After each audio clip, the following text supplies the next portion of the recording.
महापालिकेच्या निवडणुकीसाठी शनिवारी 29 जणांनी उमेदवारी अर्ज दाखल केला।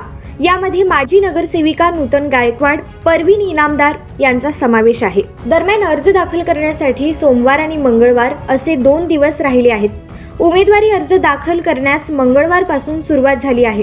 गेल्या 4 दिवसात 3385 उमेदवारी अर्जाची विक्री झाली। शनिवारी सकाळी 11 ते दुपारी 3 या कालावधीत 35 जणांनी अर्ज दाखल केला।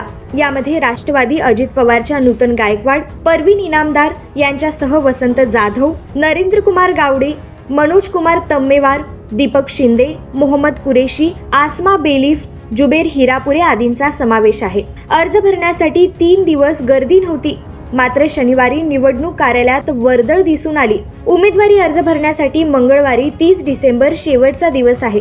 या दिवशी दुपारी 2 वाजेपर्यंत उमेदवारी अर्जाची विक्री होणार आहे। दुपारी 3 वाजेपर्यंत अर्ज भरता येणार आहे। काँग्रेसची पहिल्या 20 उमेदवारांची यादी जाहीर झाली।